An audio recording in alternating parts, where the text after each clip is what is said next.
Bonjour. Bonjour, bonsoir. Nouveau gouvernement, nouveaux emmerdements. Ouais, salut la France. Là, on est dans la merde. C'est la chute libre. Là, plus personne ne veut d'eux. Ils perdent. C'est dans un braquage. Quand les mecs sont dans la salle des coffres et qu'ils sont repérés par la police, normalement, on leur dit les gars, vite, faut y aller. Là, ils continuent à piquer le. Qu'est-ce qui se passe? Comment il s'appelle l'autre, Manuel Valls, à chaque fois qu'il arrive, les gens huent, oh, on veut pas de vous et tout. Le mec, il continue. Vous allez perdre toutes les élections qui suivent. C'est la descente aux enfers. Vous avez vu avec ce nouveau remaniement, Valls 2, oh putain la vache, merde. Ils pensaient que c'était fini, qu'ils allaient dégager, toi, qu'ils allaient quand même, je sais pas, me dissoudre l'Assemblée, qu'on aille revoter. Enfin, moi, je suis pas allé voter, mais bon, j'y retournerai pas. Mais je veux dire, au moins qu'ils dégagent, quoi. Non, ils s'accrochent. Là, on est en dessous du niveau de la mer. Là, fermez les écoutilles. Oui, Roger Lamouche? Ouais. Vous êtes en salle des machines? Ouais, on descend en plongée, là, à 3000 mètres. 3000 mètres. Il faut se mettre hors de portée des radars socialistes. Ouais, il faut se mettre hors de portée parce qu'ils peuvent pas nous blairer. Najat Belkacem. Ben, elle est pas contente. Elle faisait partie déjà de ceux qui voulaient m'éradiquer du paysage audiovisuel. Si, souvenez-vous, elle était porte-parole de l'Élysée à l'époque.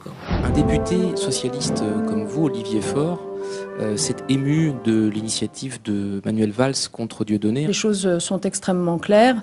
Et aujourd'hui, je peux vous assurer que l'ensemble du gouvernement partage totalement le combat qui n'est pas seulement celui de Manuel Valls, qui est aussi celui de Christiane Taubira, qui est aussi celui du Premier ministre, d'abord celui du Premier ministre, et que le Président de la République, évidemment, partage également. Ouais, elle voulait pas que je joue mon spectacle, elle est pour une éradication totale de mon travail. Et puis Internet ne doit pas être une zone de non-droit, elle dit. Certains nous disent, mais est-ce que vous ne faites pas davantage de publicité à Dieudonné avec ces réactions? Mais enfin, des millions de gens venaient déjà écouter les discours de ce triste cire sur Internet. Parle de moi. Qu'est-ce qui t'arrive, Najat? Quenelle, geste antisémite de la haine. Écoutez-la. Moi, il me semble que, en tout cas, à partir d'un certain âge, il faut être prodigieusement naïf ou prodigieusement sot pour croire vraiment que c'est un geste anti-système. Et pas ce que c'est-à-dire un geste de haine antisémite. Il y a l'ordonnance Dieudonné maintenant qui porte mon nom du Conseil d'État, je suis assez fier de ça. L'ordonnance Dieudonné. Donc, quand même. Donc là, aujourd'hui, maintenant, Najat, elle est ministre de l'Éducation nationale. Donc là, on ne pensait pas qu'ils iraient jusque-là, mais là. Cher Najat, je voudrais commencer par dire la joie qui est la mienne, que ce soit vous qui soyez en charge désormais de l'école. L'école française, gratuite, obligatoire, laïque et républicaine, c'est notre bien le plus précieux. La préserver, c'est en effet un devoir, cher Benoît. La servir, c'est un honneur. Il y a de la joie. La joie qui est la mienne. Bonjour les hirondelles, il y a de la joie. Qui est la mienne. Dans le ciel par-dessus le toit. Déjà, les jeunes, ils veulent plus aller à l'école, mais alors là. Même moi, je leur dis n'y allez plus. Najat est ministre de l'Éducation, pourquoi pas Zapata ou Zanini. Mais là, on est dans la merde. Et alors, il y a un cadre de chez Rothschild qui est ministre de l'Économie et des Finances. Mon véritable adversaire, il n'a pas de nom, pas de visage, pas de parti. Il ne présentera jamais sa candidature. Il ne sera donc pas élu. Et pourtant, il gouverne. Cet adversaire, c'est le monde de la finance. C'est un ancien banquier d'affaires de chez Rothschild qui fait son entrée au ministère de l'économie, du numérique et de l'industrie. Jeune social-démocrate bien plus libéral que ne l'était Arnaud Montebourg. Donc là, je veux dire, faut vraiment être vraiment le dernier des cons pour pas comprendre. Là, je veux dire, là, si tu veux, ça y est, c'est les Rothschild qui sont...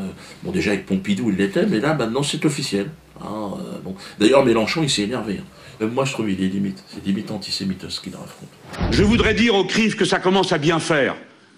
Les balayages avec le rayon paralysant qui consiste à traiter tout le monde d'antisémite dès qu'on a le l'audace de critiquer l'action d'un gouvernement. Il y aurait donc un seul et unique gouvernement au monde, qu'il soit de gauche ou d'extrême droite, qu'aucun d'entre nous n'aurait le droit de critiquer sans être aussitôt accusé de racisme. C'est insupportable.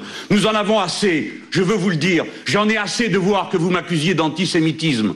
J'en ai assez de voir que vous écrivez dans vos documents que le parti de gauche aurait manifesté sa haine de l'Occident, s'il vous plaît. Des juifs incroyables. Mais vous savez qui est là?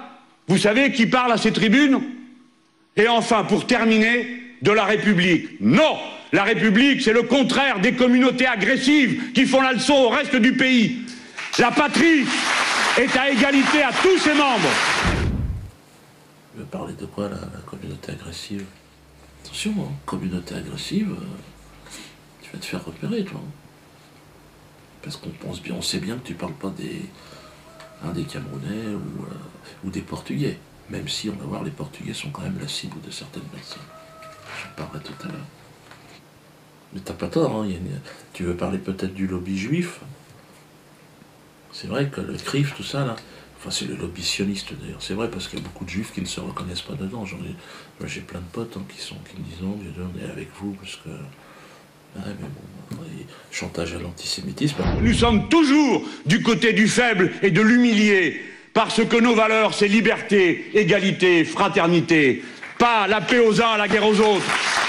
Nous ne croyons pas au peuple supérieur aux autres. Nous croyons que les droits de tous les êtres humains sont égaux. Qu'est-ce que ça veut dire, ce Jean-Luc? Tu crois pas au peuple élu? Attention, hein. Si tu crois pas au peuple élu, tu crois que c'est une escroquerie? Le fait que...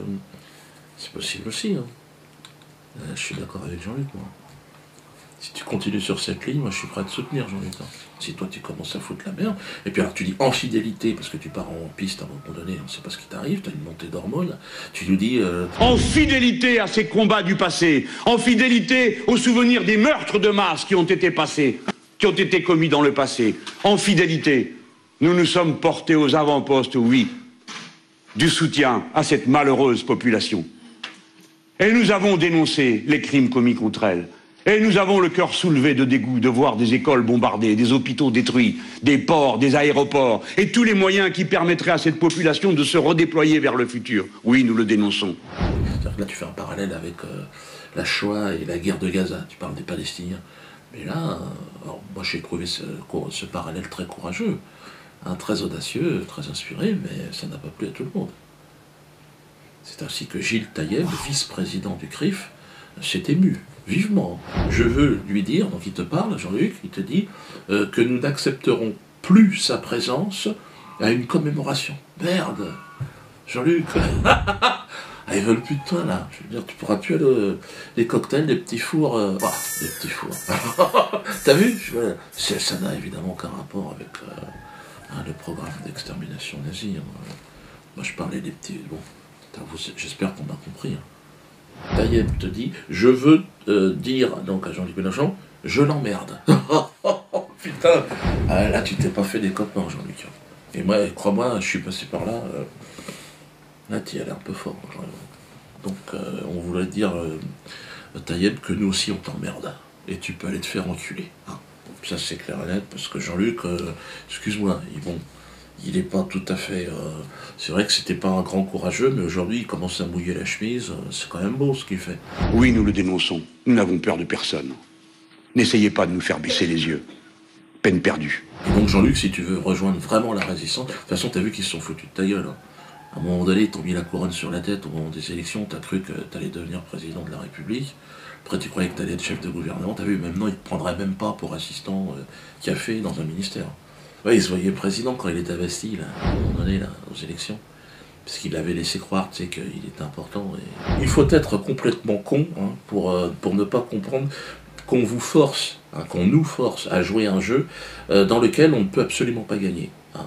On nous parle de liberté, pays de la liberté. Oui, mais c'est pas de la nôtre. Nous, on n'aura pas accès à la liberté. Hein. Ah non, c'est leur liberté à eux, pas nous. Nous, on est condamnés à vivre comme des cons. Hein. Les Rothschild, vous l'avez vu, se sont donc payés l'État français. Hein. L'État français actuel, hein, le gouvernement, l'État, c'est le service de communication de la banque Rothschild maintenant. C'est-à-dire qu'ils sont là pour mettre un petit vernis pour que la quenelle glisse un petit peu plus profondément. Mais vous l'avez compris, ce qui les intéresse, c'est votre fric. Tant pis pour eux. Toi, je veux dire, qui garde cet État? Puisque de toute façon, on n'a plus d'État.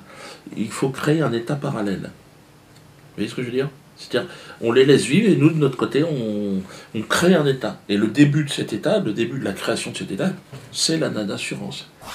72 000 personnes ont levé la main. Oui, on veut s'assurer la nana-assurance. Entre juillet et août, pendant les vacances. Hein. Alors, vous imaginez bien qu'est-ce que ça va donner fin octobre. Les 100 000, on va y être. Et la révolution est en marche. Alors attention d'ailleurs, parce qu'il y a pas mal de gens qui essaient de profiter évidemment du succès de cette opération, hein, et de son humble serviteur, pour essayer de monter des escroqueries. Ouais, ils mettent mon nom, ils mettent mon blaze, et puis payer, donner de l'argent, faites attention. Après, ils mettent même des comptes en banque avec ma gueule, Dieu donné mbalam. Ah, mais dès que ça fonctionne, les gars, bon, bah, tu les connais, hein. Certaines façons de voir les choses. Moi j'ai envie de dire, on est indépendant. Je pense que le chemin de l'émancipation, ben on l'a pris. Et il y en avait un carrefour, c'est suivez-nous, le Hollande, l'État, Sarkozy, et puis il y en avait un autre chemin, non, on s'en va. Et je crois que là, on est vraiment de plus nombreux. Et donc on va y aller et on ira jusqu'au bout. Hein. Donc vraiment, Nana Assurance, essayez de convaincre tout votre environnement. Parce que le jour où on va arriver aux 100 000 et que ça va fonctionner, de toute façon les gens vont venir. Mais plus vite on y parviendra, plus vite évidemment on changera autour de nous un petit peu tout ce qu'il y a. Alors beaucoup de gens, oui, je suis obligé d'en parler de ça. Alors beaucoup de gens ont été choqués par la dernière vidéo, avec la décapitation de James Foley. Alors, beaucoup de gens disent oh, là c'est non, c'est une vidéo violente. Oui, c'est vrai que la décapitation est un mode de communication relativement brutal. Mais, je vous l'accorde, mais on est dans un monde de violence. C'est la guerre. Alors, face au règne du mensonge, je vous l'accorde, certains deviennent hystériques. Et bon. Et Kader, le Kader de Bobigny, là, il a peut-être été un peu loin en faisant ce qu'il a fait. Mais bon, il y a derrière des frustrations, il y a derrière tout un tas de choses. Il y a un malaise, il y a un mal-être. Hein. Moi, je dis, il faut rigoler. Je suis contre la décapitation. Ne décapitez pas les gens. Hein. Si possible. Bon, si vous êtes par contre, si c'est pas possible. Ah, vous ne serez pas les premiers ni les derniers à décapiter, mais essayez de vous reprendre. Ne vous laissez pas envahir par la violence. Hein. Elle vous tuera. À tous les coups. On m'a également fait le reproche d'avoir utilisé une image de militaire que je prétendais français et qui serait en réalité portugais. Voilà ce qu'on m'apprend. Bon, déjà, j'ai envie de dire que ça peut foutre. Ça peut foutre qu'il soit français ou portugais. Bon, c'est vrai que moi, c'est pas moi qui ai pris cette photo, hein, directement.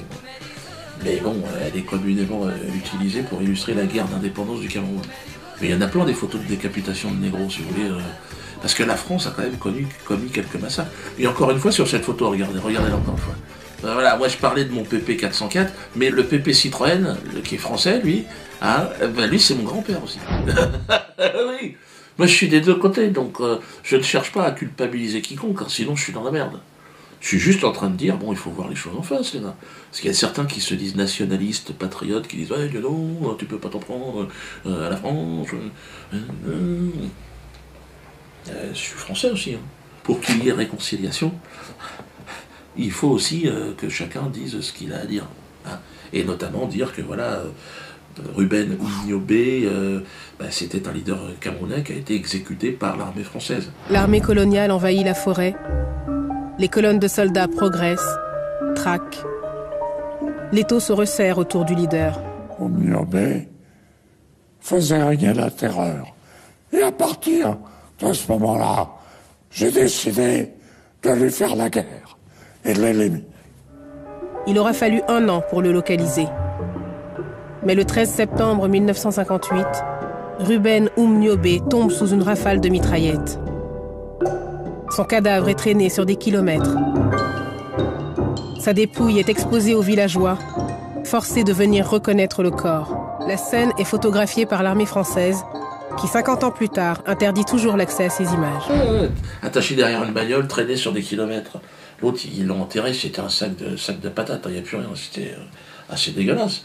Roland Félix Moubier. Hein, je vais dire, ouais, aussi un homme très important qui, lui, a été empoisonné par les services français. En déplacement à Genève pour acheter des armes, Félix Mounier a rendez-vous dans un café avec un certain William Bechtel, qu'il croit être un journaliste. Il s'agit en fait d'un membre des services secrets français. Après le rendez-vous, Félix Mounier s'effondre, terrassé par un mal mystérieux dont il ne se relèvera pas. L'enquête de la police suisse prouvera qu'il a succombé à une dose de thallium que William Bechtel a versé dans sa tasse de café. Qu'en pensez-vous du passé de la France? Qu'en pensez-vous de Richelieu? Hein? Il y a des moments, si vous voulez, où la politique passe avant la morale. Il faut dire la vérité, parce que c'est à partir de là qu'on va pouvoir envisager une réconciliation. Sinon, il n'y en aura pas. On ne peut pas se réconcilier si on ne dit pas les choses. Donc on peut dire que c'est des Portugais. Mais à un moment donné, Bolloré, il n'est pas portugais. Et Bolloré, tant qu'il va agir, on est dans la merde. Tous les patriotes français doivent comprendre que les patriotes camerounais aussi doivent avoir accès à la vérité. Hein, et que tous les patriotes du monde, on se mette ensemble pour se battre contre les vraies forces d'occupation, hein, le sionisme, hein, la finance internationale, les Rothschild. Et je pense que c'est tous les peuples du monde qui doivent se rassembler. Donc pour ça, il faut qu'on se dise la vérité. Hein. Alors, Belgique.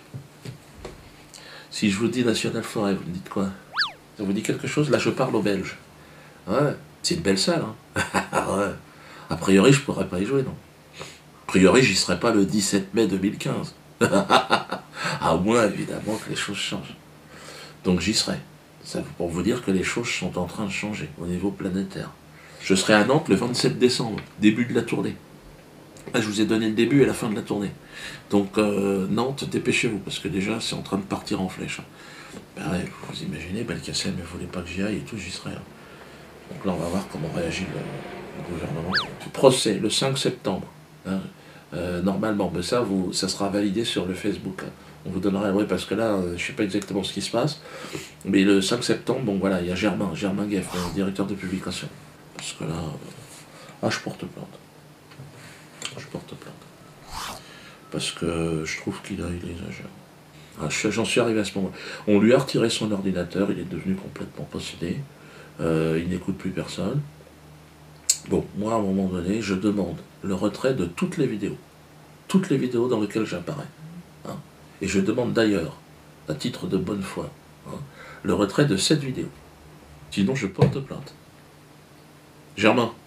Ouais, rigole. Mais moi, Roger, va informer Germain. Hors de question que cette vidéo soit diffusée. Je vais écrire une lettre à YouTube et au procureur de la République, qui m'a reproché à moi de manquer de distanciation. Contrairement à Coluche et Desproges, il a dit vous manquez de distanciation. Parce que c'est vrai que je le vois tous les mois maintenant. Il me donne des conseils pour faire rire les gens, mais directeur de la publication. Il y a Maître d'Angléon qu'il faut soutenir, Maison des avocats le 5 septembre. 11-13 rue de l'Indépendance à Bobigny. Soyez nombreux, hein, ils veulent le virer. C'est une nouvelle procédure là, engagée par Robert Feller. Il en veut, Robert. Il en veut à mon avocat. Je lui dis, j'ai le droit à un avocat, putain. Mais merde. D'Angléon, ils veulent sa peau là. En Bordelais, ça suffit, hein, les conneries. Hein. Franchement, je connais un Robert qui est un copain. Bon, lui, c'est. Non, je l'aime bien, Robert. Salut Robert. Robert Forisson, moi. Et par contre, Robert Feller, non, il n'a pas le charisme, il n'a pas la. Non. Attends. Oui, mais. Tiens.